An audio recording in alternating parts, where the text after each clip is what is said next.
मैं नासिर हुसैन आप सबका खानदेश अकेडमी में तहे दिल से शुक्रिया अदा करता हूं। दोस्तों आज हम लोग जो पढ़ेंगे वो रहेगा आधुनिक भारत का इतिहास का क्रम में। ये हमारा अगला वीडियो है। आज हम लोग मॉडर्न हिस्ट्री ऑफ इंडिया के क्रम में हम लोग ये हमारा एक अगला वीडियो है। इससे पहले मैंने इकाई 2 का यूनिट 2 का ही अराइवल ऑफ यूरोपियन कंपनीज का जो आगमन है उसके क्रम में मैंने बता के रखा था, जो कि बहुत एक अच्छे तरीके से मैंने पार्ट वाइज मैंने बता के रखा है उसमें। अब हम लोग यहां से शुरू करेंगे, वो रहेगा यूनिट 2 इकाई 2 अध्याय चैप्टर नंबर कितना है 4 है, ये अध्याय 4 है। इसमें ब्रिटिश विजय के समय भारत की स्थिति, या फिर हम लोग देखेंगे कि India position at the time of British conquest. जब भारत पर जब विजय पाते हैं तो उस टाइम पर शुरुआती तौर पर हिंदुस्तान का क्या पोजीशन था, हम लोग देख लेते हैं।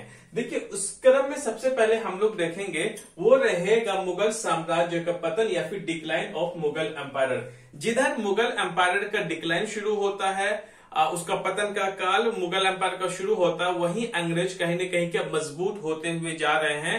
मुगल क्या होते हैं, नीचे की तरफ होते हैं और अंग्रेज ऊपर की तरफ आता है। अगर उस टाइम पर अगर मुगल एम्पायर भी अगर पीक पर रहता, ब्रिटिश भी रहता, तो फिर शायद अंग्रेजों का जो हमें इतना बड़ा हिस्ट्री पढ़ता शायद देखने को ना मिलता। लेकिन हकीकत तो हकीकत है। हकीकत यहाँ पर यह है कि मुगल एम्पायर डाउन हो गया और ब्रिटिश ऊपर हो गया। हम उसके हिसाब से देखते ऐसा क्यों हुआ, जिसकी वजह से जो अंग्रेज जो है भारत पर अपनी बहुत बड़ी एक कामयाबी पाया, वो देख लेते हैं। सबसे पहले अगर हम देख ले मुगल साम्राज्य के पतन का काल में, सबसे पहले हम लोग देख लेते हैं मुगल एम्पायर का शुरुआती दौर क्या था। शुरुआती दौर में अगर हम देखें प्रारंभिक मुगल शासक या फिर अर्ली मुगल एम्पायर जो है 1526 से लेकर के 1707 तक बहुत अच्छे बेहतर ढंग से चलता है। आप सब जानते हैं कि मुगल लोगों का जो संस्थापक है, जो फाउंडर था, वो था बाबर था, जो कि 1526 में पानीपत की लड़ाई से मुगल एम्पायर का जो आगाज शुरू हुआ था, जो कि 1530 में यह मर जाता है। जो पहले जो प्रारंभिक या फिर अर्ली मुगल लोग थे वो बहुत ही ज्यादा क्या थे, उन लोग मजबूत थे। उनका सैन्य अभियान देखें, मिलिट्री ऑपरेशन देखें, इसकी हम प्रशासनिक व्यवस्था देखें, एडमिनिस्ट्रेशन अगर हम देखें तो, और दूसरे और जो राज्य होते थे उसके साथ उसकी पॉलिसी, उसकी रणनीति और उसकी जो पॉलिसी थी बहुत अच्छी थी। और खास करके थोड़ा सा अगर हम देखें तो औरंगजेब के टाइम पर राजपूतों के साथ हो या फिर सिखों के साथ हो या फिर अलग राजपूतों के साथ है, उसका संबंध अच्छा नहीं था। उसकी जो रणनीति जो चलाई थी वो उसमें थोड़ा सा पॉलिसी अभियान थोड़ा सा सही नहीं था, जिसका असर पड़ता है किसपे कि मुगल का डिक्लाइन होने पे। जरा हम इसको क्रम वाइज देख लेते हैं, फिर हम लोग पढ़ेंगे फटाफट। देखिए ये पार्ट तो हालांकि देखिए ये चैप्टर जो है ये बिल्कुल आपका मेडावल हिस्ट्री और मॉडर्न हिस्ट्री के दोनों का बीच का है, दोनों का कंबाइन से ही बना है, इसलिए आपको थोड़ा सा देखना जरूरी पड़ जाता और इसी बहाने आपका रिकॉल भी हो जाएगा। देख लेते हैं बाबर का जो आता है 1526 में और 1530 तक रहता है, उसको हम इसके बारे में स्पेशली पढ़ नहीं रहे, थोड़ा सा हम इस पर रिकॉल कर लेते हैं क्योंकि हमारे लिए तो ये वाला इंपॉर्टेंट ज्यादा है। तो हुमायूं जैसे कि याद रखना हुमायूं के बारे में कि 1540 से लेकर के 1555 तक, याद रखिएगा 1540 से लेकर के 1555 तक एग्जाइल हो जाता है। यहां से वो भाग जाते हैं। कौन भगाता है उसको? शेरशाह सूरी भगा देता है। फिर वो 1555 में भारत आता है, फिर 1556 में उसकी मृत्यु हो जाती है। याद रखना 15 साल के लिए वो देश से बाहर रहता है।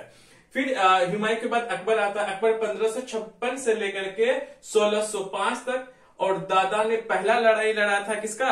पानीपत का। पोता ने दूसरी लड़ाई लड़ दी। और फिर ये 1605 तक अकबर रहता है। फिर जहांगीर का काल शुरू हो जाता है, वो 1605 से लेकर के 1627 तक रहता है। यही जहांगीर जिसे हम क्या बोलते हैं? सलीम बोलते हैं, मुगले आजम साहब, यही है। आ रही बात समझ में? अब हम लोग देख लें शाहजहां का। शाहजहां का अगर हम लोग टाइम पीरियड अगर हम देख लें, वो 1627 से लेकर के 1657 तक। औरंगजेब की जो डेडलाइन है वो है 1658 से लेकर 1707 तक, जब इसकी मृत्यु हो जाती है। देखिए ये थोड़ा सा तो इंट्रोडक्शन था, ये इसका है पार्ट तो ये नहीं था, लेकिन फिर भी हमने इसको पढ़ा तो थोड़ा सा हम इसको रिकॉल कर ले। अब शुरुआत जो आती है मुगल एम्पायर का डिक्लाइन का या फिर पतन का काल शुरू होता है किसमें? उत्तर मुगल काल या फिर पोस्ट मुगल पीरियड से। क्योंकि जब मृत्यु हो जाती है औरंगजेब की, उसके बाद जितने भी रूलर्स या शासक आते हैं वो उतना ज्यादा समृद्ध नहीं होता है। उनकी जो सोच है, उनकी जो पॉलिसी है, एडमिनिस्ट्रेशन का हो, प्रशासनिक का हो, और फिर गवर्नेंस जो होते थे, गवर्नर होते थे प्रांत के या फिर प्रोविंसेस के, ये उस पर उतना कंट्रोल नहीं कर पाया, उसको प्रोटेक्शन नहीं कर पाया, उसको संरक्षण नहीं दे पाया, जिसके वजह से उन लोग खुद ब खुद क्या हो गए, कई लोग आजाद हो गए और कई का तो अंग्रेजों के हत्थे भी चढ़ गए। चलिए हम लोग देख लेते हैं। पोस्ट मुगल काल में अगर हम देख ले बहादुर शाह किसका, औरंगजेब का बेटा रहता है। बहादुर शाह का जो टाइम रहता है 1707 से लेकर के 1712, 5 साल के बाद ही उसकी मृत्यु हो जाती है। और इन्हीं बहादुर शाह जफर को हम लोग शाह बेखबर के भी नाम से जानते हैं। उसका टाइटल समझ लीजिए, इन मुगलों का क्या है, टाइटल है। अब हम लोग देख लेते दूसरे में जहांदार शाह का जो टाइम रहता है 1712 से लेकर के 1713 तक रहता है। और इसी को बोलते हैं लंपट मूर्ख। और इसी देखिए एक ही साल इसीलिए क्या रूल भी नहीं, 1 साल भी ज्यादा नहीं कर पाता, ये वीडियो हटा दिया जाता है इसको। फर्रुख शेयर का जो टाइम पीरियड रहता है वो 1713 से लेकर के 1719 तक रहता है। घृणित कायर के भी नाम से जाना जाता है। जो ब्रदर्स होते हैं, 2 ब्रदर्स, वो इन्हीं को ही बनाता है, फिर इसी को खत्म भी कर देता है आगे चल के। चलिए वो उतना हमारा पार्ट डिटेल में नहीं है, थोड़ा सा उसको देख लेते हैं। रफीउद्दर्जात और रफीउद्दर्जात जो रहते हैं, ये 2 राजा ऐसे रहता है जो कि फर्रुख शेयर और मोहम्मद शाह के बीच में रहता है। 1 साल के आता है, कुछ महीना इन लोग रहता है। ये क्या है, सेकेंड फेज अगर हम देखें मुगल एम्पायर का। तो रफीउद्दर्जा 1719 कुछ ही महीना तक रहता है, फरवरी में आता है, मार्च अप्रैल में इसकी मौत हो जाती है। फिर आता है रफीउद्दौला जो रहता है, इन लोग क्या रहता है कि 2 भाई रहते हैं जिसे हम किंग मेकर के नाम से जानते हैं। उन्हीं लोगों ने क्या किया, इन दोनों को राजा बना दिया, फिर वो हट जाता है। फिर मोहम्मद शाह के टाइम में उसे फिर मरवा दिया जाता है। किसके द्वारा, निजामुल मुल्क के मदद से। कौन मार देता है, मोहम्मद शाह जो है मरवा देता है निजामुल मुल्क के द्वारा दोनों भाइयों को, जो कि किंग मेकर रहता है, याद रखिएगा, सैयद बंधु और दूसरा भाई। मोहम्मद शाह के जो टाइम है ये बहुत इंपॉर्टेंट है। मोहम्मद शाह के ही टाइम पर जो मुगल एम्पायर को जो अलग अलग जो प्रोविंसेस या स्टेट्स होते हैं वो क्या कर देते हैं, आजाद हो जाता है। या फिर जो आजाद नहीं होता है, जो कि मुगलों से डरता है, थोड़ा सा कंट्रोल में भी रहता है, वो उससे आजाद हो जाता है। इन्हीं के टाइम मोहम्मद शाह के टाइम पे, मोहम्मद शाह के टाइम है 1719 से लेकर के 1748 में। इसी रंगीला बादशाह के नाम से जाना जाता है। ये रंगीला राजा इन्हीं को बोलते हैं। बहुत रंगीन मिजाज का रहता है, जिसकी वजह से पत्ता गुल हो जाता है। अब हम लोग देखते हैं 7वें राजा का, आलमगीर सेकेंड जो रहता है वो 1748 से लेकर के 1754 तक रहता है। हालांकि ये बिहार में बहुत दिन तक ये रहता है, फिर इसलिए रहता है, उसको जाना पड़ता भागकर, क्योंकि यह दिल्ली से उसको भगा दिया जाता है। क्योंकि अपने आप पर ये क्या, जैसे ही मोहम्मद शाह की मृत्यु होती है ना, ये आलमगीर सेकेंड अपने आप को मुगल एम्पायर का राजा घोषित कर देता है। जो इसके दरबारी जो लोग रहते हैं दिल्ली में, उन लोग नाराज हो जाते हैं और उनको भगा देता है।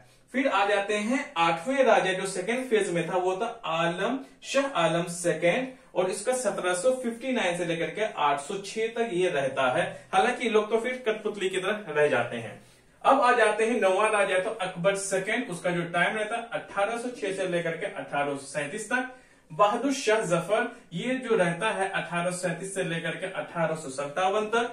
रिवॉल्ट ऑफ 1857 ये इस पे लड़ते हैं, लेकिन ये हार जाते हैं। फिर 1862 में रंगून में इसकी डेथ हो जाती है। बहादुर शाह जफर ये मुगल एम्पायर का लास्ट रहता। चलिए, एक था कि हम लोग मुगल एम्पायर का जो रूलर्स थे हमने एक हिसाब से देख लिया। अब हम लोग पतन का काल तो इनके ही टाइम पे शुरू हो जाता है। अब आ जाते हैं कि आखिर उसके पीछे का कारण क्या था। बहुत सारे कारण है। देखिए, इस वाले चैप्टर में बहुत सारी चीजें पढ़ने वाली हैं, वो आपके काम की चीजें नहीं है। आपके काम के लिए, बीपीएससी के लिए या फिर अदर स्टेट के लिए जितने भी पीसीएस हैं, बीपीएससी हो या फिर यूपी पीसीएस हो, इंडिया में जितने भी पीसीएस है, इस चैप्टर से जितना महत्वपूर्ण चीजें बातें आपको जाननी चाहिए मैं बता रहा हूं। इसमें बहुत सारी चीजें पढ़ने वाली है, लेकिन उतना पढ़ना नहीं है, दिमाग में खिचड़ी नहीं पकाना है। उतने पढ़ाऊंगा मैं आपको जितना काम में आपका आने वाला है, और इस हिसाब से मैं पढ़ाऊंगा कि सबको लिंक जुड़ा हुआ जरूर रहना चाहिए। याद रखिएगा, जो बोलते हैं ना शॉर्ट ट्रिक में जो लोग याद करते हैं कि नहीं भाई हमें ट्रिक ही याद करा दो, शॉर्ट फॉर्म्स करा दो, देखिए वो अगर ये जो शॉर्ट फॉर्म्स जो ट्रिकी जो होते हैं वो सिर्फ आपका पीटी निकाल सकता है। इंडिया का कोई सा भी एग्जाम हो पीटी निकाल सकता है, आपका मेंस नहीं निकालेगा जब तक आपके सोच और आपकी जो पकड़ जो सब्जेक्ट्स में टॉपिक्स में तब तक नहीं आएगा, तब तक आपका मेंस नहीं निकल पाएगा। जितने वो ट्रिकी से याद करा दो, ये मुगलों का बहुत सारे होते हैं, मैं उस पर ज्यादा जोर में नहीं देता हूं, देना भी नहीं चाहिए। सिर्फ उससे ज्यादा आपका पीटी निकल सकता है, मेंस कभी नहीं निकलेगा। इसलिए आप लिंक जरूर पकड़ें, आप जो भी पढ़ते हैं लिंक वाइज जरूर पकड़ें, ताकि कि आपको लंबे समय तक आपको चीजें याद रहे। मेंस के पीटी के साथ साथ आपका मेंस में भी काम आए, मेंस के साथ साथ आपका कहीं ना कहीं इंटरव्यू में भी काम आने वाला है। उसके हिसाब से चलते हैं। देखिए, मुगलों का कमर तो एक हिसाब से तो यहां तो टूट ही रहा था, और इस हिसाब से पश्चिम के तरफ से जो आक्रमण जो करता है, पश्चिम और उत्तर की तरफ से, वो है नादिर शाह। जब नादिर शाह जब दिल्ली पर कब्जा एक हिसाब से कर लेता है तो मुगलों का कमर और भी टूट जाता है। इन लोगों ने तो किया ही जो किया, इन लोगों ने भी कर दिया।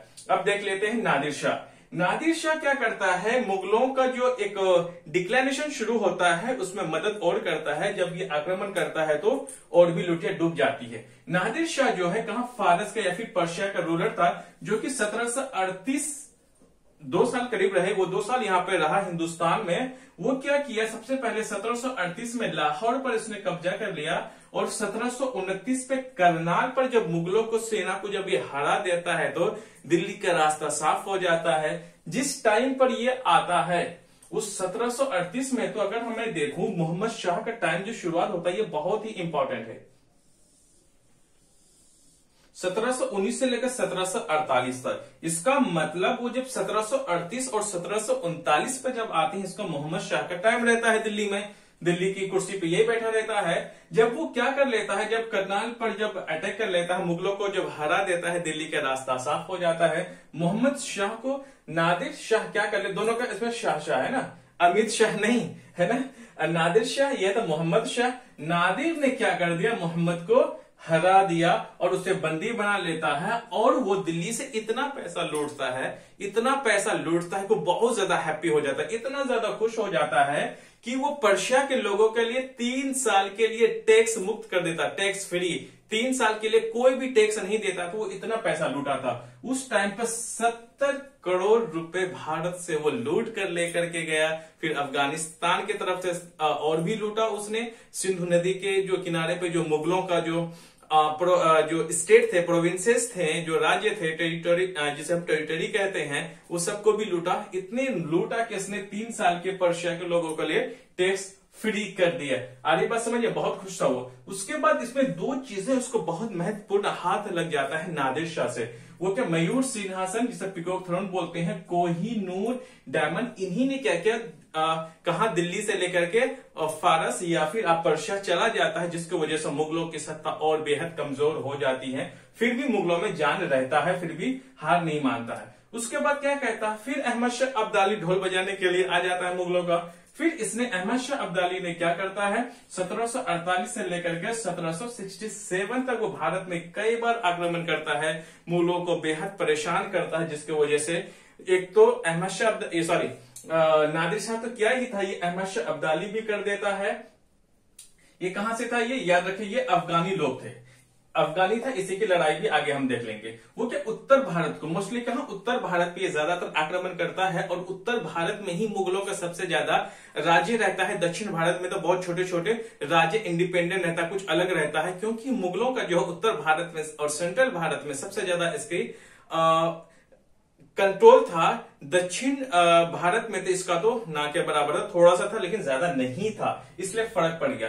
अब उसने क्या किया, तो अब अंग्रेजों ने भी नहीं छोड़ा। अंग्रेजों ने क्या किया, 1757 में बैटल ऑफ प्लासी या फिर प्लासी का युद्ध छेड़ा, जिसके वजह से मुगल और कमजोर हो गया। मैं कमजोर की मैं बात बता रहा हूं, मोटी मोटी बातें जो कि एग्जाम में आपका आ सकते हैं ऐसे सवाल। फिर क्या होता है, 1761 में पानीपत का जो तीर्थ युद्ध होता है, जिसमें एक तरफ से मराठा, दूसरी तरफ से अफगान, दोनों लड़ाई करता है। पानीपत का तीसरी लड़ाई जिसे हम कहते हैं, जिसमें अफगान जीत जाता है, मराठा हार जाता है, और हिंदुस्तान का जो ग्रोथ था वो बहुत हद तक रुक जाता है। फिर यहाँ फुल स्टॉप लगता तो नहीं, लेकिन फिर अंग्रेजों लगाते हैं इसको। आगे देख लेते हैं। अब होता क्या, स्वर्त क्षेत्र का उदय, ये हमारे लिए बहुत इंपॉर्टेंट है, याद रखिएगा। इन लोगों ने जो किया तो किया ही, ये बाहरी आक्रामक थे, याद रखिएगा। लेकिन हम इंटरनली जब टूट जाता है, जब किसी एक घर में बहुत बड़ा जब परिवार एक साथ में हो तो बाहर के कितने भी लोग हमला कर देते, लेकिन सब लोग अगर हम साथ में हैं तो परिवार बहुत हद तक सुरक्षित रहता है। जब एक तो बाहर का आक्रमण हो और बीच में अगर हमारा घर के मेंबर अगर टूट जाए तो हम सब अलग अलग हो जाएंगे, तो बाहर के दुश्मन हमें हराना आसान हो जाता है, दुश्मन हम पर कंट्रोल बहुत जल्दी कर लेता है। इसीलिए हमें यूनिटी एकता बनाए रखना चाहिए। और यहां पर क्या हो जाता है कि rise of the autonomous territorial states, और नए नए जो राज्य थे, स्वायत्त क्षेत्र का उदय होना, या फिर जो ऐसे ऐसे राज्य जो कि मुगल के डायरेक्ट कंट्रोल में थे, या फिर मुगलों ने ऐसे राज्य थे जिसे मुगल आगे बढ़ने नहीं दे रहा था, मुगल उसे दबा के रख रहा था, तो उन सब आजाद हो जाता है। अब आजाद होने के पीछे क्या है, अगर हम सबसे पहले अगर हमें देखें कि ऑटोनोमस जो कि आजाद हो रहे थे, उसमें से अगर देखें उत्तराधिकारी राज्य जो मुगल साम्राज्य के नियंत्रण से छूटा, ऐसे राज्य जिसका कंट्रोल डायरेक्ट किसके पर था, मुगलों का कुछ प्रोविंसेस स्टेट में था। जैसे अगर मैं बात करूं अवध, बंगाल और हैदराबाद, ये तो कंट्रोल किसका था, मुगलों का था, क्योंकि औरंगजेब के टाइम पर गवर्नर का पोस्ट बना दिया गया था कहां, बंगाल में, हैदराबाद में। इन सब के जब 1707 में जैसे मृत्यु हो जाती है औरंगजेब की, तो ऐसे टाइम पर क्या हो जाता है कि इन लोग आजाद हो जाते हैं। आजाद होने के पीछे ये था कि इसके बाद औरंगजेब के बाद जितने भी राजा आते हैं, ये क्या कर देता है, जितने भी गवर्नर्स होते हैं प्रोविंसेस, उसको प्रोटेक्शन, उसको संरक्षण नहीं दे पाता है। इनका इकोनॉमिक कंडीशन बहुत डाउन हो जाता है, अर्थव्यवस्था इधर से उधर हो जाता है, और इसका जो एडमिनिस्ट्रेशन सिस्टम जो था, इसका प्रशासनिक व्यवस्था अब बिल्कुल ठप हो जाता है, उतना मजबूत नहीं रहता है। और बाकी इन लोग, एक था कुलीन, एक जमींदार, और एक था जानदार लोग जो था, उन लोग तीन लोग थे, नोबिलिटी, या फिर हम जिसे हम बोलते कुलीन लोग। कुलीन ये होता था कि जो मुगल जो रूलर्स होता था, कुछ ऐसे लोगों पर भरोसा करता था जिसे किसी अदर दिल्ली से दूर जो राज्य होता था, उसको गवर्नर के पोस्ट पर उसको बैठा दिया जाता था, और वो पूरा जितने पैसा होता था, जो उसका देखरेख होता था, एक मुगल शासक के रूप पर उन लोग करता था। जैसे बंगाल में हो गया, हैदराबाद में हो गया, अवध में हो गया, तो इन लोग को क्या करता था, उस पर कंट्रोल नहीं कर पाता था, और उसको प्रोटेक्शन, उसको संरक्षण नहीं दे पाता था। तो इन लोग क्या गया कि आपस में जो लोग कुलीन लोग थे, नोबिलिटी जो लोग थे, जो कि उसमें सेंट्रल एशिया के लोग आते थे, बहुत सारे मुस्लिम्स थे, राजपूत लोग थे, उसमें आपस में क्या हो जाता है, तो फूट डल जाता है, और वो कहता है कि भैया जो जिधर है उधर ही रूल कर लो, क्योंकि वो इतना मजबूत नहीं रहता है इन लोग की उसको कंट्रोल कर सके, उसको देख रेख सके, उसको गाइड कर सके। तो उसी के कदम में क्या होता है, कई सारे आजाद हो जाता है अवध, बंगाल और हैदराबाद, जबकि डायरेक्ट कंट्रोल किसका था, मुगलों का था। मुगल को डायरेक्ट इन लोग क्या करते थे, रिपोर्ट करते थे, जो पैसे होते थे डायरेक्ट इसको देता था, ये कंट्रोल में था। दूसरी बात कौन सा था, कौन वो लोग थे जो कि आजाद हो गए, अवध, बंगाल और हैदराबाद अलग हो जाते हैं। हैदराबाद तो कहां से, 1724 से ही अपना हैदराबाद का स्थापित कर देता है निजामुल मुल्क, और फिर उसका शुरुआत यहीं से हो जाता है, फिर बंगाल फिर अवध करता है। उन लोग हम लोग आपस में बाद में देखेंगे। दूसरा कौन आजाद हो जाता है, स्वतंत्र राज्य, प्रमुख रूप से मुगल साम्राज्य का प्रांतों पर नियंत्रण में कमी आना। मतलब ऐसे आजाद उस वक्त टेरिटोरी थे, प्रोविंसेस थे, राज्य थे, जो कि मुगलों के अंदर में तो नहीं आता था, लेकिन मुगल उस पर हल्का से कंट्रोल लगता था, अपनी तरफ आने नहीं देता था, उन लोग डर कर रहता था। जब इन लोग कमजोर पड़ जाता है औरंगजेब की मृत्यु के बाद, और इन लोग भी कहते हैं कि भैया हम तो इन लोगों से डरेंगे ही नहीं। मृत्यु किसकी हो गई, 1707 में, किसकी, औरंगजेब का। इन लोग क्या कर लेता है, जैसे मैसूर, केरल, करेला है ना, मतलब केरल, राजपूत राज्य क्या करता है, जो कि इनसे थोड़े से कंट्रोल में था, इनकी मुगलों की कंट्रोल की कमी की वजह से मैसूर, केरल, राजपूत, इन लोग और आजाद हो जाता है, एक्सपेंड होने लगता है, लेकिन ज्यादा दिन तक नहीं रह पाता, फिर अंग्रेज आ जाता है। क्योंकि अगर मैं देखूं, अवध, बंगाल और हैदराबाद जब एक साथ था तो मुगलों के साथ था, अंग्रेजों और बाहरी के शासकों को हराने में भी दिक्कत था, लेकिन इन लोग सब अलग हो गया है। इसके जो शासक अलग अलग हो गए हैं, अपने हिसाब से सैन्य अभियान करते हैं, अर्थव्यवस्था, इसके प्रशासनिक रूप से अगर तीनों अलग हो जाते हैं तो यहीं पे टूट जाता है कौन? मुगल। सबसे मेन तो इसका दिक्कत यही है कि इसके 3 जो पिलर थे वो अलग हो जाते, जिसकी वजह से दिल्ली में ही कुछ हद तक कौन होता? मुगल सिमट कर रह जाता है। अब हम लोग इनसे जुड़ी हुई चीजों को और देख लेते हैं।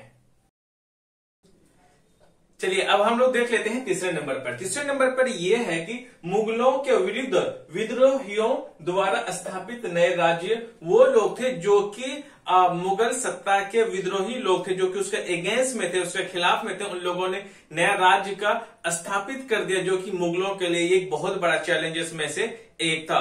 और new states establish by rebels against Mughal empire. Mughal empire का जब उसके खिलाफ में जब नए राज्य बना तो मुगलों का कमजोर होने का बहुत बड़ा इन लोग चैलेंजर बन जाता है, चैलेंज करता है। कहीं तक हद तक सबसे ज्यादा इसमें मराठा रहता है, जो कि मुगलों को बहुत हद तक कमजोर कर देता है, क्योंकि 1707 के बाद का तो टाइम ही डिक्लाइन मुगलों का शुरू हो जाता है। अब हम लोग देख लेते हैं। हाँ, याद रखिएगा कि जब भी हम लोग देखेंगे आगे कि मराठा जो है वो लगभग 1714 के बाद 13 के बाद ही शुरू हो जाता है, क्योंकि 1713 में जो है पेशवा का साला पहला क्या बनता है? पेशवा का पहला पोस्ट बनाया जाता है एज ए प्रधानमंत्री के तौर पर। शाहू महाराज उसको बनाते हैं, याद रखिएगा। बालाजी विश्वनाथ को पहला पेशवा महाराष्ट्र मतलब मराठा का बनाया जाता है। हम लोग उसको आगे डिस्कस करेंगे। और इन्हीं का ही नेतृत्व में बालाजी विश्वनाथ के नेतृत्व में ही बहुत हद तक मराठा आगे बढ़ता है। हम लोग आगे देखेंगे उसको। अब हम लोग देख लेते हैं उत्तराधिकारी राज्य, ऐसे स्टेट, ऐसे सक्सेसर स्टेट जो कि डायरेक्ट अब मुगलों के अंडर में हुआ करता था, लेकिन 1707 के बाद आप सब जानते हैं कि ये जो 3 पिलर था मुगलों का वो टूट जाता है, जिसकी वजह से मुगल और भी कमजोर हो जाता है।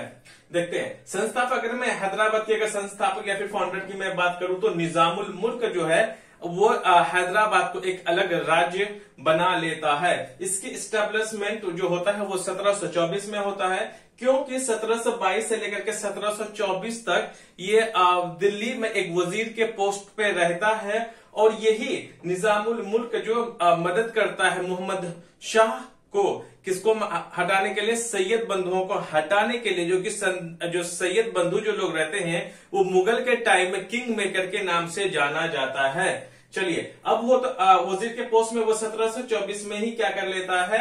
हैदराबाद का नया राज्य स्थापित कर लेता है। और मृत्यु उसका 1748 में रहता है, जब मोहम्मद शाह का लास्ट टाइम रहता है। और इसके बाद याद रखना आपको यह है कि उत्तराधिकारी जंग ये ज्यादा दिन तक ये भी हैदराबाद नहीं टिक पाता है, क्योंकि जो इसका सक्सेसर वॉर जो शुरू हो जाता है निजामुल मुल्क के बेटों के बीच में, नासिर जंग और मुजफ्फर जंग। देखिए, नासिर जंग और मुजफ्फर जंग में आप जब स्पेक्ट्रम की बुक पढ़ेंगे पेज नंबर 45 लाइन नंबर 8 में वहां पर बताया गया है कि निजामुल मुल्क का नासिर जंग और मुजफ्फर जंग बेटा रहता है। लेकिन पेज नंबर 70 में लाइन नंबर 10वां में लिखा गया है कि निजामुल मुल्क का नासिर जंग बेटा रहता है और मुजफ्फर जंग उसका पोता रहता है। लेकिन आपको इतना कंफ्यूज नहीं होना है, क्योंकि नासिर जंग और मुजफ्फर जंग दोनों भाई रहता है। आगे बात समझ में, इस बात का कंफ्यूज आपको नहीं होना है। चलिए, जब हैदराबाद का क्या होता है, फिर इसके सीट को लेकर के, गद्दी को लेकर के, थरोन को लेकर के जब जंग होता है, एक तरफ होता है नासिर जंग, दूसरा तरफ होता है मुजफ्फर जंग। इसमें क्या होता है कि अंग्रेजों ने ही, अंग्रेज और आपने डुप्ले का नाम सुना होगा, फ्रांसीसी के गवर्नर थे। नासिर जंग को अंग्रेजों ने मदद की और मुजफ्फर जंग को जो मदद करी फ्रांसीसी डुप्ले ने। लेकिन नासिर जंग जो है मुजफ्फर जंग को हरा देता है, नासिर जंग मुजफ्फर जंग को कैद कर लेता है। लेकिन डुप्ले ने अपना एक ऐसा कूटनीति का सहारा लिया, जो कि नासिर जंग के जो भरोसेमंद लोग थे, जो सेना में थे, उसको उसने कुछ पैसे, कुछ लालच दे करके नासिर जंग को मरवा देता है। और हैदराबाद का नया जो हैदराबाद का जो निजाम है मुजफ्फर जंग को बना देता है। लेकिन उसको तो बना जरूर देता है, लेकिन वो उसका पोस्ट में ओथ शपथ नहीं ले पाता है, कि शपथ लेने से पहले, एक दिन पहले इसकी मृत्यु हो जाती है। तो इन दोनों का एक भाई था सलावत जंग, फिर वो आगे लेकर के जाता है। लेकिन फिर आगे चल के इस बात से जो मैंने अभी बोला कि सलावत जंग जब मुजफ्फर जंग के मरने के बाद जब सलावत जंग जो है हैदराबाद का निजाम बनता है। लेकिन इन सब से एक मतलब होता है कि यहाँ पर शक्ति डायरेक्ट काम नहीं कर रही, बल्कि बाहरी शक्ति जो है हैदराबाद को टूटने का एक वजह भी कह सकते हैं, यहाँ पर मेन वजह इसका ये था। और फिर बाद में मराठों ने भी आक्रमण कर दिया हैदराबाद में, जिसके वजह से हैदराबाद क्या टूट गया, मुगलों से टूटा, ये अलग हो गया। अलग होने के बाद ये और भी कमजोर हो गया क्योंकि मुगलों ने इसकी मदद नहीं करी। लेकिन जो ये निजामुल मुल्क था, लेकिन अपना निष्ठा प्रतिष्ठा जो है मुगलों के प्रति बहुत ज्यादा था। इनका ऐसी बात नहीं था कि वो मुगलों से अलग हो गया तो उसको छोड़ दिया, नहीं, उसका निष्ठा था। लेकिन ऐसे ही इसका टूट जाता है। हम लोग आगे बढ़ लेते हैं क्योंकि हैदराबाद के बारे में आगे हम लोग और पढ़ेंगे नहीं, क्योंकि इसका ये तो सिमट जाता है। ये था नासिर जंग और मुजफ्फर जंग में। सलावत जंग लास्ट में रहता है, इन दोनों का भाई रहता है जो कि अंग्रेजों के संरक्षण में वो फिर पलता है। चलिए अब हम लोग देख लेते हैं बंगाल, उसमें दूसरे नंबर पर जो कि एक सक्सेसर स्टेट में आता है बंगाल। बंगाल का संस्थापक जो है वो मुर्शिद कुली खां होता है और ये बंगाल का गवर्नर बनाया जाता है 1717 में। लेकिन 1717 में के बाद ही कुछ दिन के बाद जो इसका जो रवैया रहता थोड़ा बहुत वो इंडिपेंडेंट वाला हो जाता कि नहीं, बंगाल अब हमारा अलग से राज्य है। लेकिन क्या होता है कि 1740 तक ऐसी बात नहीं रहता है कि देखिए जितने भी सक्सेसर स्टेट थे मुगलों के, वो उसका जो मुगलों के प्रति ज्यादा इसका वफादारी था। थोड़ा सा हम लोग अवध में देखेंगे जो कि शुरू से ही उसका चाल रहता है कि हम अलग हो जाएं, लेकिन सबकी रहता है कि नहीं हम मुगलों के प्रति निष्ठा रहें। और ये क्या कर देता है मुर्शिद कुली खां, तो वो सिर्फ भेंट वगैरह दिया करता है, एनुअली जो कुछ पैसे होते हैं वो मुगलों को दिया करता है। लेकिन 1740 के बाद में दिल्ली का कंट्रोल जो है बंगाल से लगभग खत्म हो जाता है और मुर्शिद कुली खां के बाद अगला नवाब बनता है बंगाल का, वो रहता है शुजाउद्दीन 1727 से, क्योंकि मुर्शिद कुली खां का जो डेथ है वो 1727 में ही हो जाता है। इसलिए 1727 से लेकर के 1739 के बीच में शुजाउद्दीन जो है अगला नवाब बनता है। फिर उसके बाद अगला नवाब बनता है 1739 से लेकर के 1756 के बीच में अलीवर्दी खान। और अलीवर्दी खान का जो देखिए हम लोग बंगाल के बारे में पढ़ नहीं रहे, सिर्फ आपको मैं ये बता रहा हूं कि जब अंग्रेज लोग जब विजय पा रहे थे भारत में, उस वक्त भारत की हम स्थिति की मैं बात कर रहा हूं। इसके बारे में हम लोग डिटेल से आगे में बात करेंगे। अगला जो नवाब जो बनता है अलीवर्दी खान के बाद, उसका नाती रहता है जिसका नाम रहता है सिराजुद्दीन दौला, जो कि 1756 में बनता है। 1757 में ही प्लासी के युद्ध में ये मारा जाता है। ये भी इसका घरेलू आपस का मामला रहता है क्योंकि अलीवर्दी खान के जो है ना 3 बेटियां रहती हैं, उनमें से एक बेटी का जो लड़का रहता है वो रहता है सिराजुद्दीन दौला। और सिराजुद्दीन दौला के जो मौसी या फिर खाला रहती है घसेटी बेगम, वो सब इसके खिलाफ रहता है। कुछ लोग दरबारी भी सिराजुद्दीन दौला का साथ नहीं देता है, उनमें से आप लोग मीर जाफर का नाम तो सुने ही होंगे। खैर हम लोग उसके बारे में आगे बात करेंगे। अब क्या हो गया कि बंगाल का भी टूटना और तय हो गया 1757 में, जब प्लासी का युद्ध होता है जिसमें सिराजुद्दीन दौला हार जाता है। चलिए एक तो हमने बंगाल के बारे में थोड़ा सा हमने स्थिति को जानने की हमने कोशिश की है। अब हम लोग देख लेते हैं अवध का। अवध हम लोग जानते हैं कि ये जो पार्ट है अवध का वो है उत्तर प्रदेश में। और जैसे बंगाल जो है उस टाइम पे बंगाल, बिहार, उड़ीसा, झारखंड तो खैर अभी अभी अलग हुआ है, सम पार्ट ऑफ बांग्लादेश को उस वक्त बहुत बड़ा राज्य हुआ करता था। हम लोग आगे पढ़ेंगे। चलिए अवध को हम देख लेते हैं। जो गवर्नर रहता है अवध का 1722 में इसको अपॉइंट किया जाता है, सादत खान को एज ए गवर्नर बनाया जाता है अवध का, जो कि मुगलों द्वारा इसको गवर्नर बना दिया जाता है। लेकिन कुछ दिन के बाद ही एक मुख्य समस्या जमींदारों ने खड़ी की। जब अवध के जो जमींदार लोग थे वो क्या करते थे कि जैसे ही इसको सादत खान को जैसे ही अवध का गवर्नर बनाया गया तो जमींदारों ने क्या किया, जो लैंड रिवेन्यू होता है, जो भू राजस्व होता है वो देने से मना कर दिया। कई लोग अपना एक राज्य बनाने की कोशिश की, उसी के अंदर में अवध के अंदर में वो अपना मिलिट्री या फिर सैन्य रखने की कोशिश करी, जिसके वजह से सादत खान ने उन लोगों को, उन जमींदारों को दबाया जो कि भू राजस्व से जो लैंड रिवेन्यू नहीं देते थे, जो कि किसानों के साथ बहुत ही ज्यादा शोषण होता था, एक्सप्लॉयटेशन होता है। इन सबको रोकने के लिए उन सबको सप्रेस उसको दबा दिया सादत खान ने।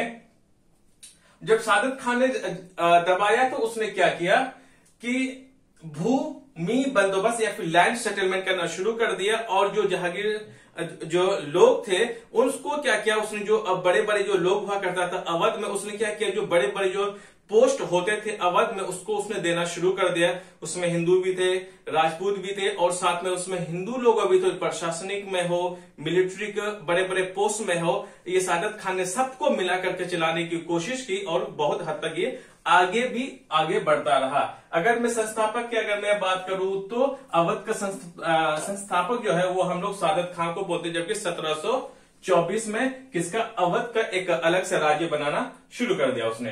अब हम लोग देख लेते हैं अलग से, हमने 3 को तो देख लिया, आरी बात समझ में। अब हम लोग देख लेते हैं स्वतंत्र राज्य, जो कि मुगलों के टाइम में कुछ ऐसे स्टेट थे, राज्य थे जो कि अलग हो गया था उसके टाइम में, इंडिपेंडेंट था मुगलों के टाइम पर, क्योंकि उसका कंट्रोल वहां से हट जाता है, इसलिए इन लोग आजाद हो जाता है। जैसे राजपूत स्टेट्स है, राजपूत स्टेट्स जो है वो अलग हो जाता है, कि मतलब अलग क्या, वो तो इंडिपेंडेंट ही रहता है, इस पे पहले भी मुगलों का कंट्रोल नहीं रहता, लेकिन वो दबाने की कोशिश करता है। अगर हम लोग राजपूत की अगर मैं बात करूं, ऐसा था कि राजपूत जैसे ही 1707 में मर जाता है, औरंगजेब तो खेल शुरू से होता है, और राजपूत और भी क्या हो जाता है, क्योंकि राजपूत के अंदर में इतनी शक्ति नहीं थी कि वो डायरेक्ट मराठा को और साथ में ब्रिटिश को, अंग्रेजों को अकेला हरा सके। इसलिए उसने क्या किया, जो कि मुगलों की जो कमजोर पड़ता गया, और इस राजपूत के आसपास में जितने भी छोटे छोटे राज्य थे जो इसका कमजोर होता था, ये उस पर आक्रमण कर देते थे राजपूत, उसमें हुकूमत करना शुरू कर देते थे। उनमें से एक एग्जाम्पल है अंबेर का जयसिंह। जयसिंह जो था अंबेर का, उसने कितना, जयपुर में लगभग 1699 से लेकर के 1743 तक इसने क्या किया, हुकूमत इसने की। अब हम लोग थोड़ा सा राजपूत स्टेट के भी बारे में हमने देख लिया। अब हम लोग देख लेते हैं स्वतंत्र राज्य में, वो है मैसूर। मैसूर एक अलग रहता है, उसमें इन जो इंडिपेंडेंट स्टेट्स रहता है, इसमें डायरेक्ट कंट्रोल नहीं रहता है मुगलों का, थोड़ा सा दबा के रखता है कि वो मुगलों की तरफ आक्रमण ना कर सके, फैले ज्यादा ना। लेकिन 1707 के बाद आप सब जानते हैं कि कमजोर पड़ जाता है, इन लोग आगे बढ़ने की कोशिश करता है। और ये जो राजपूत लोग जो होते हैं, मुगलों से बहुत हद तक बहुत जगह हरा भी देते हैं, उससे संधि भी करते हैं, लेकिन इनसे जुड़े हुए हम लोग आगे देखेंगे। मैसूर के बारे में देख लेते हैं। आप सब जानते हैं कि मैसूर एक अलग से पहले से एक राज्य हुआ करता था, जिसमें कि जो हैदर अली था, जो हैदर अली 1761 में जो मैसूर सैनिक या फिर मैसूर का जो एक बहुत बड़ा मंत्री था, जिसका नाम था नंद जा राज, इसको हटा करके वो मैसूर का जो है क्या बन जाता है, रूलर या फिर शासक बन जाता है। अगर हम लोग मैसूर राज्य का जो संस्थापक है, फाउंडर है, रियल फाउंडर, वो हैदर अली को बोलते हैं, क्योंकि इसी के नेतृत्व में ये बहुत आगे बढ़ा। और जब हैदर अली की जब मृत्यु हो जाती है, इसका बेटा टीपू सुल्तान उसको और भी आगे बढ़ाने के लिए सफल रहता है। इसकी जो स्थापना एस्टेब्लिशमेंट 1761 में कर देता है, तब करता है जब, क्योंकि मैसूर जो सेना है वो नंजा राज के अंडर लीडरशिप में बहुत एक कह सकते हैं कि मजबूती के तौर पर था। हैदर अली सबसे पहले जो मैसूर सेना में एक अधिकारी के पोस्ट में था, फिर बाद में वो सेनापति या फिर कमांडर के पोस्ट में लेता है। लेकिन यहाँ पर हैदर अली यहाँ बहुत अच्छे से जान गया था कि अगर हमें हुकूमत करनी है तो हमें आधुनिक हथियार, एक आधुनिक सोच की हमें जरूरत है, हमें प्रशिक्षण चाहिए, हमें एक बेहतरीन आधुनिक तौर पर हमें ट्रेनिंग चाहिए मिलिट्रीज को, तभी ये आगे बढ़ पाएंगे। इसी हिसाब से हैदर अली ने क्या किया, एक फ्रांसीसी बहुत अच्छा ट्रेनर को रखा, जो कि मिलिट्री को क्या करता था, ट्रेनिंग या फिर प्रशिक्षण दिया करता था। सो अब हम लोग देख लेते हैं कि 1759 पे मद्रास पर ये क्या करता है, मतलब मद्रास के पास ही ये एक तरफ हैदर अली, दूसरी तरफ अंग्रेज, इसके भीषण एक लड़ाई होती है, जिसमें हैदर अली बहुत बेहतर ढंग से जीत जाते हैं और अंग्रेजों के बुरी तरीका से हरा देते हैं। तो फिर मैसूर जो है एक नया शक्ति के रूप में हैदर अली के अंडर लीडरशिप में या नेतृत्व में आगे बढ़ रहा था। लेकिन इसकी मृत्यु जो हो जाती है 1782 में। इसका एक योग्य पुत्र रहता है टीपू सुल्तान, जो कि इसको आगे बढ़ाता है। और आपको यह भी याद रखना है कि ये सिर्फ अंग्रेजों को नहीं हराया, बल्कि केरल में भी लगभग 1763 में भी हराया। हम लोग आगे उसको देखेंगे। अब तो मैसूर का भी हमने थोड़ा सा इंट्रोडक्शन आपको मैंने बता दिया, सिर्फ मैं बता रहा हूं भारत की स्थिति उस टाइम का क्या था। तीसरा इंडिपेंडेंट स्टेट था वो था केरल। केरल जो था उस टाइम पर कोचीन, कालिकट और त्रावणकोर को मिला करके एक नया राज्य बनाया था। इनके राजा लोग आपस में मिल करके बनाया था, एक शक्ति के रूप पर उभर ही रहा था 1763 में।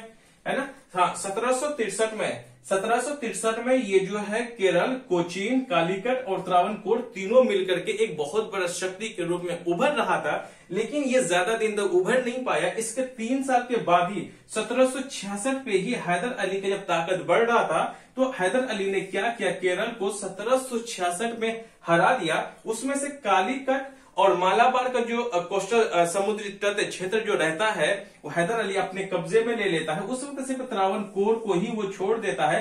त्रावणकोर धीरे धीरे केरल का दक्षिण साइड में रहता है, भारत का सबसे मोस्ट दक्षिण साइड में रहता है, वो फिर वहां तक आगे इस हिसाब से बढ़ता है। अब हम लोग एक दूसरे से यहीं पे जुदा होते हैं। अब हमारी मुलाकात जो है अगले वीडियो में होगी। So guys, thank you very much.